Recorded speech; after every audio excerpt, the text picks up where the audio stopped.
अस्सलामुअलैकुम। आज का हमारा एडिटोरियल है फाइनल आईएमएफ डील। आईएमएफ की एक टीम जो है वो पाकिस्तान आई हुई थी 1 फरवरी से और अब वो वापस जा चुके हैं और हमने इस एडिटोरियल में ये देखना है कि आईएमएफ ने क्या स्टेटमेंट दी है, कौन कौन से इकदाम हैं जो उन्होंने कहा है कि पाकिस्तान ले, फिर जो है वो कर्ज़ा दिया जाएगा और हमें आईएमएफ से चाहिए ओनली $1 बिलियन।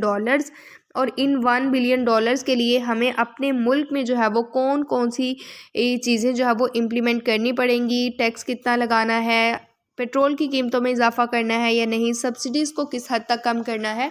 तो वो सारा हम देखेंगे इस एडिटोरियल में और साथ में ये भी देखेंगे कि आईएमएफ ने क्या स्टेटमेंट दी है। होता ये है कि एक टीम जो है वो आती है, वो डिस्कस करती है, जो हमारी फाइनेंस टीम होती है उनके साथ डिस्कशन चलती है, फिर वापस आके उन्होंने अपनी मेन टीम के साथ डिस्कशन करनी होती है एंड देन जो है एग्रीमेंट फाइनलाइज होता है। तो अब ये जो $1 बिलियन का एग्रीमेंट फाइनलाइज करना है उसके लिए पाकिस्तान को क्या करना पड़ेगा। There is still confusion over where matter stand between the government and the IMF. कहता है कि अभी भी कन्फ्यूजन है कि गवर्नमेंट और आईएमएफ के दरमियान क्या जो है वो मामलात किस हद तक हैं या किस सतह पे मामलात चले गए हैं, इसमें अभी कन्फ्यूजन है, कुछ क्लियर नहीं है। ऑन फ्राइडे मॉर्निंग, जुमे की सुबह, Pakistan receive the memorandum of economic and financial policies draft. अब ये जो एक पाकिस्तान को डॉक्यूमेंट दिया गया है, इसमें आईएमएफ ने अपनी सारी शराइत जो है वो बयान की हैं। तो इसका ड्राफ्ट पाकिस्तान को जुमे की सुबह मिलता है। द की डॉक्यूमेंट की एक अहम डॉक्यूमेंट है stipulating the conditions, step and policy actions that will form the basis of the staff level agreement with the IMF.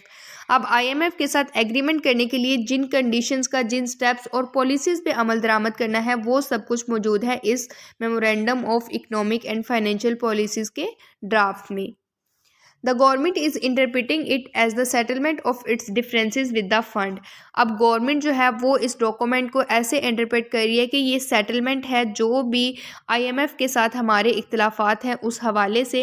Yet the IMF missions departure from the country without finalising the agreement. लेकिन वो कहता है कि IMF का जो वफ्द आया हुआ था, उसका जो मिशन था, उसका चले जाना मुल्क से विदाउट फाइनलाइजिंग द एग्रीमेंट, कोई भी एग्रीमेंट फाइनल किए बगैर, indicates that large gap still remain to be bridge. तो उनका बगैर किसी एग्रीमेंट को फाइनल किए वापस चले जाना इस बात की निशानदेही करता है कि अभी भी जो है वो बहुत बड़ा एक खला है, गैप है जिसको पुर करना है। The IMF's carefully crafted short concluding statement on the 10-day loan talks further underscores these gaps. कहता है कि आईएमएफ ने जो बहुत ही मुहतात अंदाज से क्राफ्ट किया है और जो भी इन्होंने कंक्लूडिंग स्टेटमेंट दी है 10-डे लोन टास्क, जो भी कर्जे के हवाले से 10 दिन इनकी जो है 1 फरवरी को आई थी, तो 10 दिन जो भी इनकी टास्क चली हैं उस पे आईएमएफ ने जो बयान दिया है वो अंडरस्कोर दीज गैप्स, वो इन गैप्स को, इस खला को जो है वो अंडरस्कोर करता है, वाज़िया करता है। Despite the considerable progress on measures to remedy domestic and external imbalances, जो भी हमारे मुल्की और गैर मुल्की अदम तवाज़ुन है उसको ठीक करने के लिए जो भी प्रोग्रेस की गई, उसके बावजूद जो कहता है कि बहुत ज़्यादा गैप है आईएमएफ और पाकिस्तान के दरमियान। That the IMF statement stresses the need for permanent revenue measures to strengthen Pakistan's fiscal position। Pakistan की जो भी माली सूरत हाल है उसको मजबूत करने के लिए आईएमएफ की जानिब से इस बात पे जोर दिया गया है कि आप जो है वो परमानेंट इकदाम करें। implies that, तो इससे ये वाज़ह होता है the lender is not satisfied with the government's plan to boost revenues through temporary actions, कि जो आईएमएफ है कर्जा देने वाले हैं वो इस चीज़ से सेटिस्फाई नहीं है। जो भी गवर्नमेंट का प्लान है कि ये जो है टेम्परेरी एक्शंस के ज़रिए जो है वो रेवेन्यू को बूस्ट करेंगे, तो इसके साथ जो है वो सेटिस्फाई नहीं है, क्योंकि हुकूमत की जानिब से ये कहा जा रहा है कि हमें थोड़ा टाइम दिया जाए, हम आहिस्ता आहिस्ता अपने रेवेन्यू को इंक्रीज़ करेंगे। रेवेन्यू इंक्रीज़ तभी होता है जब आप टैक्सेस इम्पोज करते हैं। तो गवर्नमेंट जो है वो एक दम से जो है वो टैक्सेस इम्पोज नहीं करना चाह रही और वो चाह रही है कि हमें टाइम दिया जाए, फिर हम जो है आहिस्ता आहिस्ता अपने रेवेन्यू को बूस्ट करेंगे। लेकिन जो आईएमएफ है वो इस चीज़ से सेटिस्फाई नहीं है, वो कहता है कि आप परमानेंट जो भी इकदाम हैं वो लें। सिमिलरली, और इसी तरह, Pakistan minister Ishaq Dar's early morning presser yesterday failed to give a clear picture of the position of the two sides on the issues under direct discussion।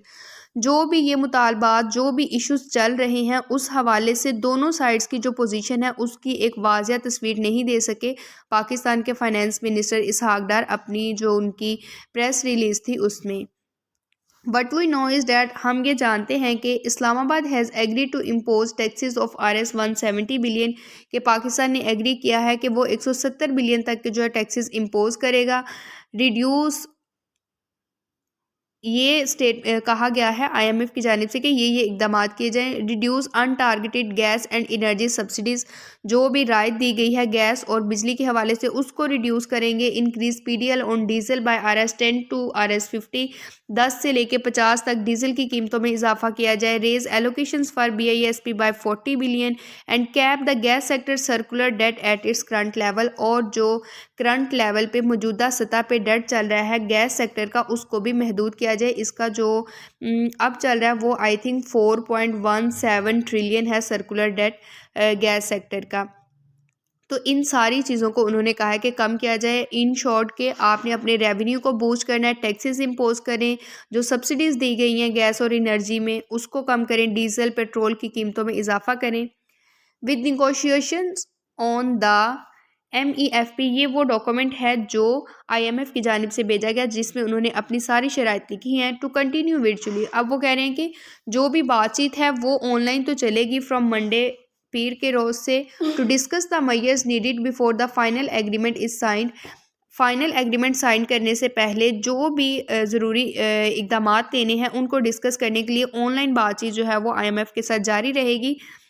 पीर से इट इज़ होप डैट, ये उम्मीद है, two sides will hammer out there differences in the next few days, कि अगले चंद दिनों में जो दोनों साइड्स हैं पाकिस्तान और IMF, ये अपने जो भी इनके इख्तलाफात हैं उनको सेटल कर लेंगे।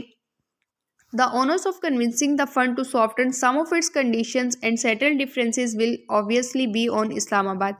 अब जो बर्डन ऑफ प्रूफ है या उनको कन्विंस करना है फ़ंड को कि वो अपनी इन शराइत को कुछ हद तक नरम कर दें और इन इख्तलाफात को सेटल करने का जो बर्डन है वो इस्लामाबाद यानी पाकिस्तान पे है। Pakistan has so far found it tough to deal with the fund in recent months due to the former's weakening credibility. अब वो कहता है कि जो इनकी साख है वो ही बहुत ज़्यादा कमज़ोर है, इस वजह से हालिया महीनों में फ़ंड के साथ डील करना पाकिस्तान के लिए मुश्किल रहा है, क्योंकि पाकिस्तान की पॉलिटिकल स्टेबिलिटी ही नहीं है, एक वीक गवर्नमेंट है जो कि इतने सख्त इकदाम नहीं ले सकती।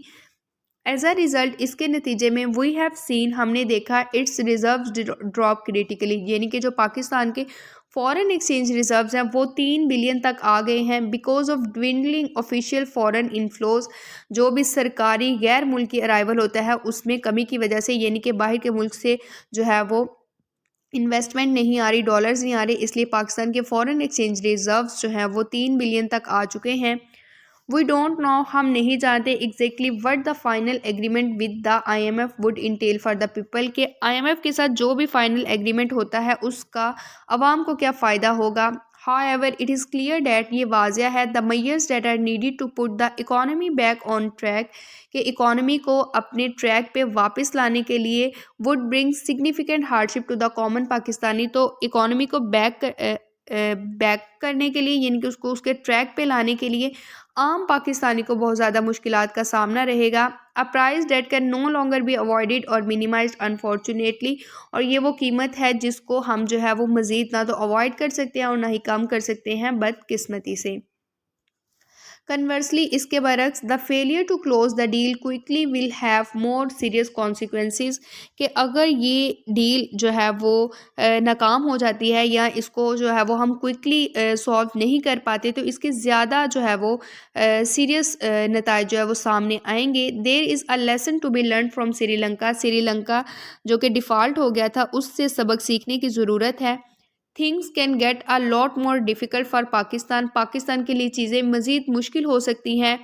If he talks drags on unnecessarily, अगर गैर ज़रूरी तौर पे ये टॉक्स जो हैं, जो भी मुज़ाकरात इनके चल रहे हैं, ये बढ़ते हैं। Even a quicker agreement will not fetch us the IMF dollars. अब वो कहता है कि अगर ये मुज़ाकरात मज़ीद चलते हैं तो पाकिस्तान के लिए मुश्किल हो जाएगा, लेकिन अगर हम फौरी तौर पे इनके साथ एग्रीमेंट कर भी लेते हैं फिर भी before the middle of next month, अगले महीने के जो है वो मिडल तक हमें IMF डॉलर्स नहीं मिलने वाले। लेकिन अगर हम क्विक एग्रीमेंट कर लेते हैं तो इसका क्या फ़ायदा होगा? It will unlock inflows from friendly countries and multilaterals. जो भी मल्टीलैटरल्स अदारे हैं या जो दूसरे दोस्त ममालिक हैं, उनकी आमद जो है वो अनलॉक हो जाएगी, यानी कि वो आएंगे फिर हमारी मदद के लिए to help shore up the fragile external sector. जो हमारा बैरूनी सेक्टर है, कमज़ोर बैरूनी सेक्टर है, उसको सपोर्ट करने में, उसको बेहतर करने में मदद के लिए जो है वो दूसरे ममालिक जो है वो आएंगे। क्योंकि IMF ये भी कह रहा है कि आप हमें बताएं कि क्या दूसरे ममालिक भी आपको कर्जा देने के लिए तैयार हैं या नहीं। तो ये सारी शराइत है IMF की कि सब्सिडीज़ को कम किया जाए, रेवेन्यू को बूस्ट किया जाए, परमानेंट जो है वो मेजर्स लिए जाएं। और अगर पाकिस्तान ऐसा करने में नाकाम हो जाता है तो हमें जो है वो $1 बिलियन जो है वो नहीं मिलने वाला। अब आप अंदाज़ा लगा सकते हैं कि हमारी इकॉनमी किस हद तक गिर चुकी है कि हमें सिर्फ $1 बिलियन के लिए IMF की इतनी सख्त जो है वो कंडीशंस को फुलफ़िल करना पड़ेगा। अब इनका हल क्या है कि एक फ़्रेश इलेक्शन किया जाए मुल्क में, क्योंकि IMF ये भी देख रहा है कि इनका मुल्क जो है वो पॉलिटिकली भी स्टेबल नहीं है। तो फ्रेश इलेक्शंस होंगे, एक ऐसी हुकूमत आएगी जिसको अवाम की भी सपोर्ट हासिल होगी और फिर वो इस तरह के सख्त इक़दामात लेगी, तो ही मामला, तो ही इकॉनमी जो है वो ट्रैक पे आएगी। आप कमेंट सेक्शन में अपनी सजेशंस ज़रूर दें। इंशाल्लाह नेक्स्ट एडिटोरियल के साथ मिलेंगे। अल्लाह हाफिज़।